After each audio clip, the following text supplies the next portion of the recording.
Bonjour et bienvenue sur TV Sévremen et bienvenue pour notre émission Les gens d'ici que vous retrouvez régulièrement désormais une fois par mois. Et toujours cette émission, bien sûr, enregistrée à l'auberge de la Cantière de Valette sur la route du Landreau. Et ce mois-ci, il y a un petit menu intéressant intitulé « Menu du vigneron ». Je ne vous dis que ça. Nos invités aujourd'hui, nous recevrons Hervé Pavageau. C'est l'hebdo de Sévremen, de TV Sévremen à l'hebdo de Sévremen. Il n'y a qu'un pas que nous allons franchir avec son rédacteur en chef. Et puis nous recevrons aussi Catherine qui milite pour une association, Agir contre la maladie, un bien beau combat. Et puis côté culturel et distractif, si je puis dire, nous aurons comme invité aujourd'hui Nicolas Brandicourt. Lui, il lit. Lui, il compte, lui, il met en scène, bref, il sait tout faire. Bienvenue donc dans TV Sévremen. Et notre premier invité tout de suite, c'est Hervé Pavageau de l'hebdo Sévremen. Hervé Pavageau, bienvenue à notre émission et bienvenue, chers confrères, tout de même. Vous voyez qu'on a toujours devant nous votre superbe hebdo. Je vois ça. Hein, voyez. Alors justement, moi, ma première question... que devient la presse écrite avec toutes ces nouvelles technologies, avec Internet, etc., et ces réseaux sociaux, l'avenir de la presse écrite? Alors c'est vrai qu'on est effectivement, c'est vraiment le cœur de l'actualité aujourd'hui dans la presse écrite et même dans les hebdos locaux, qui sont des journaux, on va dire, jusque-là, qui étaient un peu plus protégés, hein, parce qu'on est sur des journaux de proximité. Le numérique, on en parle, bien sûr, on y travaille. Depuis plusieurs mois maintenant, l'hebdo de Sévremen a un site internet. L'hebdo de Sévremen a un réseau social, travaille avec les réseaux sociaux, Facebook, Twitter. Mais du coup, c'est vrai que ça bouleverse un peu à la fois les pratiques et puis le point de vue aussi des rédactions, des journalistes, puisque notre cœur de métier était sur un rythme hebdomadaire et sur un rythme d'actualité, d'information générale dédié à un bouclage qui concerne la presse écrite. Là, on est plus sur des pratiques quotidiennes. Le numérique, c'est de l'instantané. Donc tout ça, ça bouleverse vraiment les pratiques, il y a vraiment des débats. Alors l'avenir, vous posiez la question Joël, on est en plein dedans. C'est vrai qu'il y a des études qui sont sorties, que l'on connaît et que tout le monde connaît pour ceux que la presse et le monde du média intéressent. Certaines études expliquent qu'il va y avoir une mutation qui a déjà commencé, mais qui va vraiment s'amplifier avec peut-être des journaux et des médias qui vont disparaître. Je pense qu'il y aura toujours besoin d'informer, les gens seront toujours avides d'informations. Après, c'est pas ça c'est un avis personnel du journaliste qui s'exprime. Il y a la question du support et du contenu. Je pense que tant que le contenu de l'information est là, qu'elle soit nationale ou locale, pour parler des deux de Sévremen, c'est ça qui est l'important. Le support, il risque de changer, peut-être. Il y a un gros point d'interrogation. Du papier, on passera peut-être au numérique pour consulter les informations locales. Oui, en tout cas, j'observe que ce genre de publication hebdomadaire de proximité, vous venez de le dire, bien, ça prolifie un peu. Je pense à vous, c'est l'hebdo de Sévremen. Je pense en Vendée, le journal de La Roche-sur-Yon, au Sable d'Olonne, le journal des Sables, qui sont ailleurs tous les trois des pseudopodes de Ouest-France, on peut le rappeler au passage. En fait, cette presse, nous, on appartient à un groupe qui s'appelle Publi Hebdo. Vous parliez des journaux, notamment au Sable d'Olonne, qui font partie aussi également du groupe, Publi Hebdo. C'est vrai que ce groupe rayonne maintenant sur, on va dire, l'Île-de-France, la Normandie, puis la Loire, la Bretagne, c'est 70 titres. C'est des rédactions plus ou moins importantes de 3, 4, 5, 6 journalistes. Ce groupe, en fait, il s'est constitué, il s'est amplifié, puisqu'il y avait vraiment un besoin de proximité. C'est vrai que maintenant, chez soi, par Internet, par la télévision, on sait ce qui se passe dans le monde entier, on sait ce qui se passe, quels que soient pratiquement les continents, mais on ne sait pas forcément ce qui se passe à 5, 10, 15, 20 km de chez soi. Cette presse de proximité, je pense qu'elle répondait à une attente. On est sur un contenu complémentaire de ce que proposent les confrères quotidiens, presse écrite, radio, peu importe. Donc c'est une presse qui, depuis 20-30 ans, s'est fortement développée. Mais effectivement, là, lié au numérique, il y a vraiment des questions. Et puis il y a des mutations qui s'opèrent, des changements. Là, Publi Hebdo, pour parler que du groupe dans lequel je travaille, pour lequel je travaille, vient aussi de développer des hebdos gratuits. Voilà. voilà, on est dans ces logiques d'offrir un complément, mais un vrai contenu local de proximité.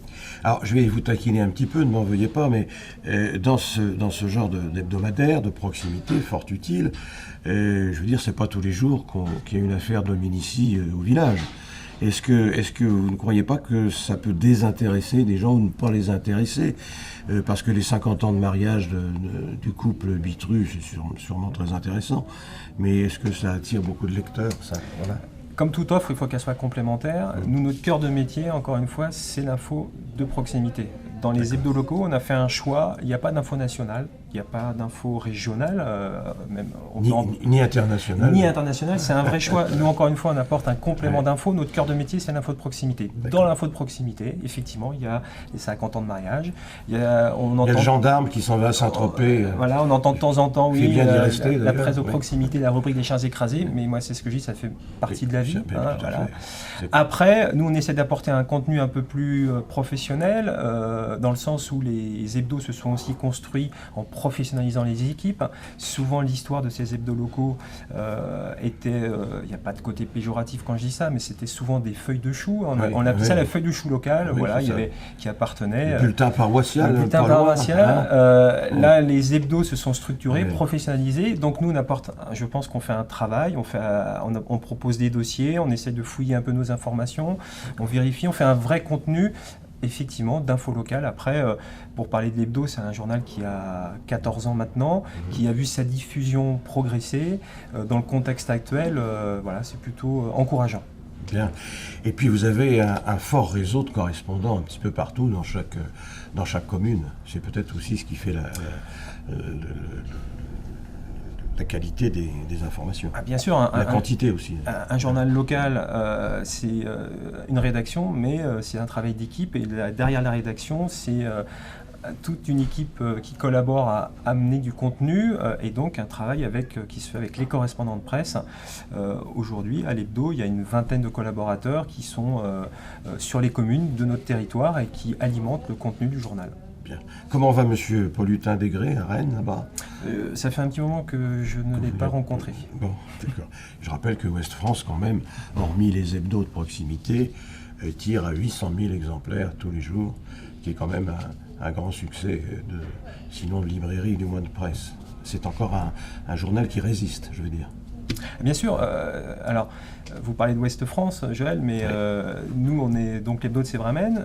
Effectivement, sur le terrain, on a nos propres logiques. C'est vrai que moi, je tiens à répéter, parce que souvent, on a nos propres logiques de fonctionnement. Chaque rédaction, bien sûr, est indépendante, avec une logique de développement. Publie Hebdo à ses équipes, ses rédactions, son imprimerie. Et donc, sur le terrain, il s'avère que Ouest France, comme Presse Océan, si on en reste à la presse écrite, on est concurrent sur le terrain. Alors vive la presse écrite encore quelques années. Bien sûr. Et voilà. Encore de très belles années. Et la presse indépendante, celle de proximité, parce qu'elle est indépendante. Non. Bien sûr qu'elle est indépendante. Après, c'est une bonne nouvelle entre nous, une presse indépendante. Bien sûr qu'elle est indépendante, on fonctionne avec une rédaction qui fait ses choix il y a une conférence de rédaction chaque semaine qui fait ses choix de sujets. Très bien. Hervé Pavageau, merci d'avoir été avec nous dans notre émission Les gens d'ici, mais je crois qu'on s'y retrouvera bientôt, peut-être pas comme invité, mais peut-être comme collaborateur avec nous. Voilà, merci beaucoup. Merci Joël. Notre invitée maintenant, c'est Catherine Cormeret. Bonjour Catherine Cormeret. Vous êtes responsable et militante d'une association caritative qui s'appelle Agir contre la maladie. Alors je vais vous demander un petit peu l'historique de cette association, fort utile ma foi. Alors c'est une association relativement jeune, puisqu'en fait j'ai créé cette association elle a 3 ans et demi, donc vraiment une toute jeune association clissonnaise. Je l'ai démarrée un petit peu toute seule parce que je me suis rendu compte un petit peu autour de moi que les personnes à mobilité réduite, les personnes âgées, les personnes atteintes d'une différentes pathologies neuromusculaires avaient des grosses difficultés dans tout ce qui était loisirs.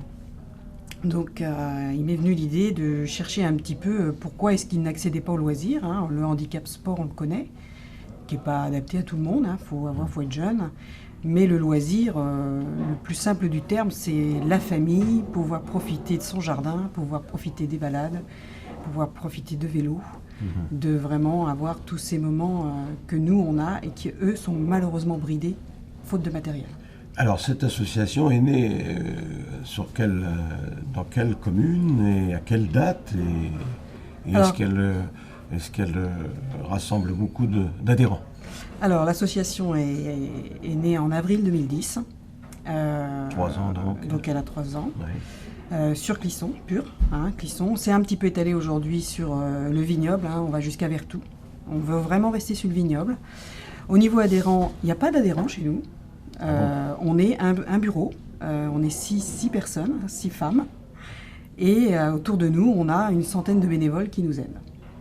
Voilà. Le but est vraiment une petite structure et puis beaucoup de bénévoles pour nous aider dans l'action de cette association. Alors, j'allais vous dire, est-ce que c'est pas une association de plus? Si, c'en est une, qui concerne la bataille contre la ou les maladies, mais je veux dire, il y en a beaucoup.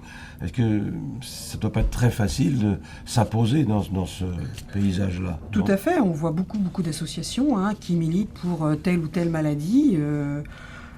Nous, c'est pas une maladie, c'est toute pathologie. Toute pathologie neuromusculaire, et on n'est pas dans la recherche médicale, parce que ça on le fait au travers du Téléthon. Oui. Nous, ce qu'on s'est rendu compte, c'est là, on est la seule association, d'ailleurs on est aujourd'hui un petit peu demandé au niveau régional et au niveau national, parce que nous, on apporte du matériel pour pouvoir accéder aux loisirs, chose qui n'existe pas.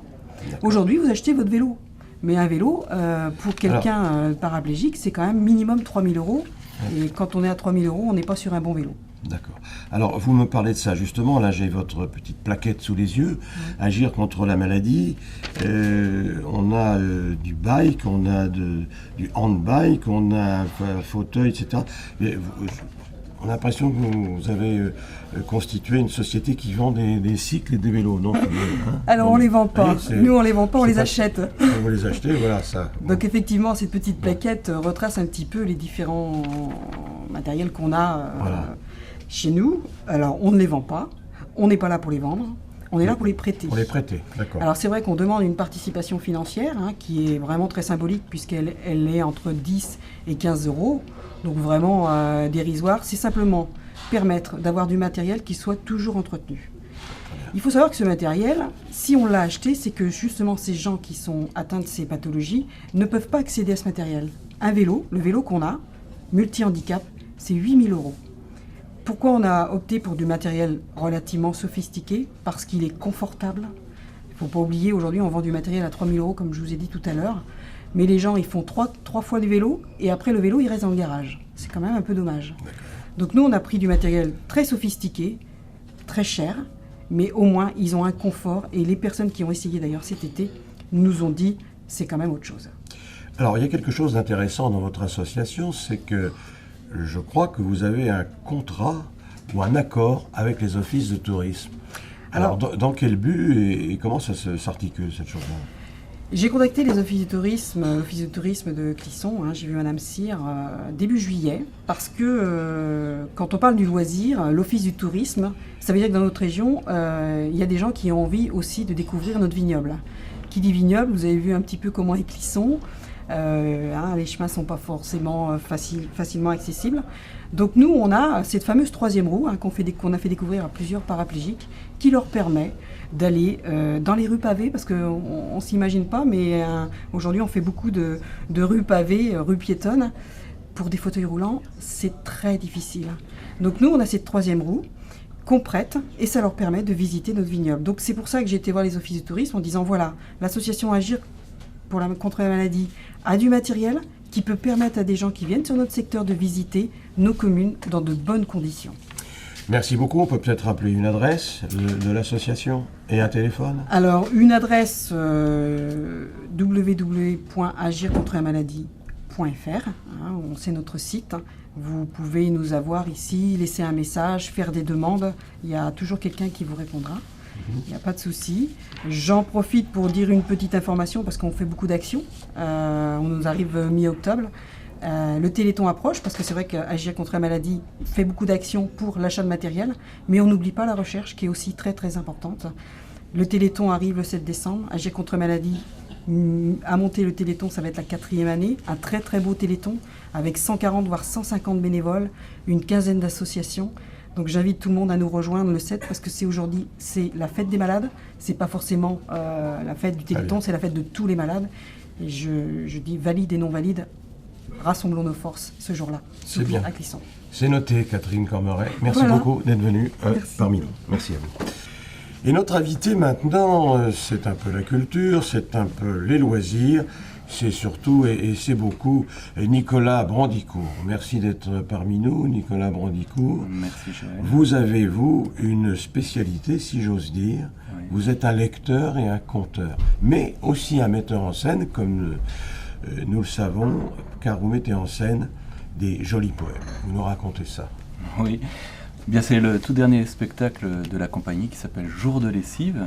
Jour de lessive, oui, ça promet. Bon. Oui, c'est le titre d'un poème de Gaston Coutet, justement, qui ne figure pas dans le spectacle, mais que je trouvais très beau pour un titre de spectacle. Je trouvais ça très bien. Oui. Voilà. Alors, vous savez que Gaston Coutet n'est pas connu de tout le monde. Eh oui. Et vous m'arrêtez si je me trompe, c'est un poète du début du XXe siècle, des années 1900, on va dire ça comme ça, et qui se promenait un petit peu partout dans les campagnes, entre la Sologne et la Beauce, et qui était assez, comment dirais-je, satirique, c'est moins qu'on puisse dire, ce poète-là. Comment on peut dire ? C'était un libre penseur. J'aime bien ce terme-là. C'était un homme... déjà qui aimait, je crois qu'il aimait profondément les paysans auprès desquels il habitait, parce que lui-même n'était pas paysan, bien qu'il était fils de meunier. Son père avait plusieurs moulins, à Main-sur-Loire, donc pas très loin d'Orléans. Ça, c'est la Sologne. C'est la Sologne, c'est le pays bosseron, on va dire. Hein. Et donc, lui, ce qu'il aimait, c'était écrire. Et très rapidement, il s'est mis à raconter la vie difficile et dure des paysans de l'époque, des paysans, et puis des artisans, et aussi beaucoup, enfin ça c'est quelque chose qui m'a énormément touché chez Gaston Coutet, la vie des femmes à l'époque, et des filles mères. Il y a beaucoup de poèmes sur les pauvres filles, ou sur les prostituées, avec un côté évidemment aussi assez, bon, on l'a dit, anarchiste. Oui. Mais un côté, oui, revendicatif, un peu... libertaire, c'est un peu dans la veine de Richepin, de Rictus, de tous ces gens-là. Voilà, Jean Rictus, exactement. Ouais. Alors là, j'ai vos plaquettes sous les yeux, magnifiques. Oui, je vois de Rio à Kyoto, vous avez fait le tour du monde, non? Ça, c'est un autre sujet, c'est une autre activité importante de la compagnie Les Chercheurs d'Art, que je dirige. Et de Rio à Kyoto, c'est un spectacle qui parle de l'environnement, de l'agenda 21, et de toutes ces questions qui sont tout à fait actuelles. Et ça, c'est un spectacle de commande, en fait, puisque je travaille beaucoup sur commande aussi, j'écris des spectacles à la carte, et ça, c'est une commande d'une mairie de Saint-Étienne-de-Montluc, pour pas la citer, donc il m'a commandé ça en 2012. Non, mais profitez-en, faites de la réclame. Oui, tout à fait, c'est un spectacle qui continue, qui tourne, voilà. Et qui parle aux citoyens des problèmes d'environnement, et puis de comment on peut changer les choses, pour lutter contre le réchauffement climatique en particulier. Et toujours un spectacle humoristique, pour présenter les choses de façon bien agréable, et puis sous un angle qui permet ensuite le débat, qui permet aux gens de se sentir à l'aise pour parler de ces questions-là qui sont quelquefois un peu techniques, un peu compliquées. Alors je crois savoir aussi que vous dirigez une petite troupe de théâtre. Oui, depuis quelques années déjà, une troupe amateur qui se trouve à Aigrefeuille-sur-Maine.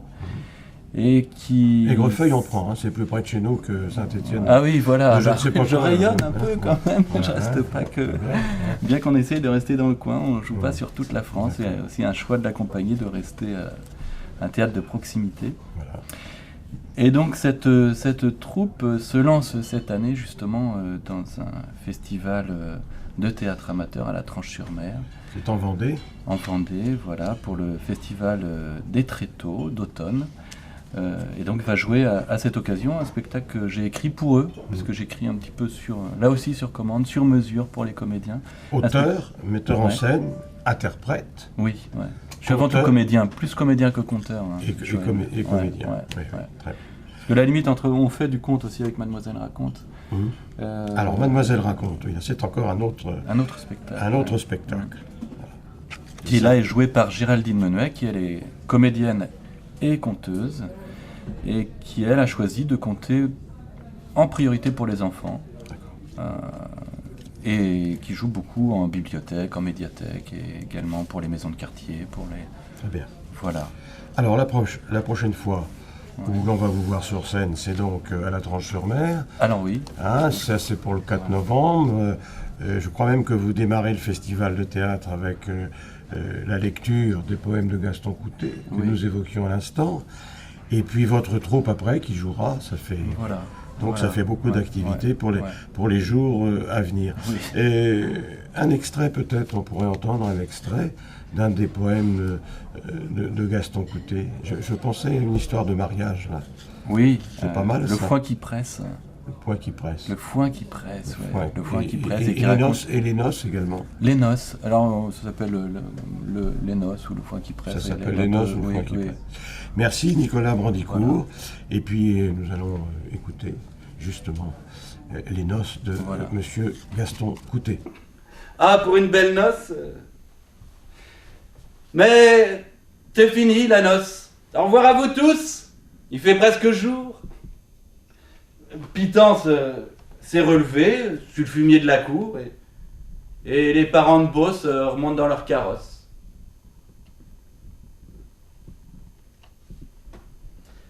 Si bien que... il reste plus que tous les deux à cette heure. Elle, l'enfant gâté, élevé en ville, et puis lui, le gros fermier, dans la cour, tranquille. Le coq matineux salue leur bonheur. Et là v'là la jolie mariée qui s'appresse, en faisant des ronrons comme une petite chatte blanche qui veut des lichades et puis des caresses. Mais quoi? Son homme est là comme une planche.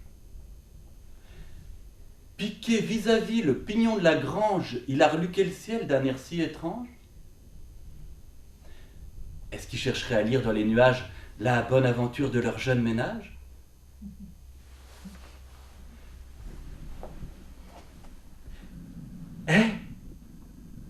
Pierre, qu'à soupir. C'est tout ce que tu comptes? Mais lui s'emportant soudain comme une soupe au lait. Non mais regarde donc un peu le temps qu'il fait, couillette. Tu vois pas la hargne qui monte? Ça va mouiller dur et puis ce sera pas long. Mon foin, nom de Dieu, qui est pas en mulon, la mangeaille aux bêtes qui va être foutue. En route, mulot non, avant que l'eau soit chue. Et là, la partie, la mariée toute blanche, piétant dans ses voiles et ses falbalas, portant sur l'épaule une fourche à 2 branches, l'âme toute retournée de se retrouver là. Quand il était venu pour lui faire sa demande dans la petite boutique où mourait son cœur, elle avait dit oui tout de suite, sans attendre, se jetant vers lui comme vers un sauveur. Elle avait dit oui, songeant sans malice.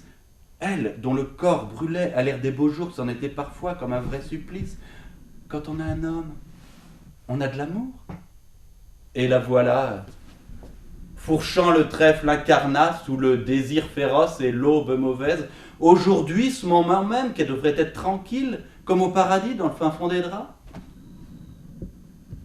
Parce que, avant que d'être devenue femme, elle est devenue une femme de paysan, dont la vie est prise comme dans un courant entre le foin qui mouille et les vaches qui beuglent. Les taches, l'agrippant au creux de sa couette, mangeront les baisers sur le bord de ses lèvres et sécheront son corps tout chaud de jeunes sèves. Les couches assécheront sa peau fine et pâle, les geysins bomberont son doux ventre chaud et, vieille à 30 ans, traînant ses sabots, à bêtis de travail et queurée du mal, elle n'aura plus Dieu que pour voir à son tour le ciel noir sur les prés couleur d'espérance. Esclave de la terre jalouse, qui commence par lui voler sa première nuit d'amour. Et puis notre dernier invité, eh bien c'est un châtelain et qui va nous faire visiter son château. D'ailleurs, il mène aussi le bal au château. Il s'agit du château de Goulaine et de Christophe de Goulaine, son propriétaire, exploitant, directeur, régisseur, enfin il est tout ça. Bonjour Christophe, comment ça se passe au château maintenant?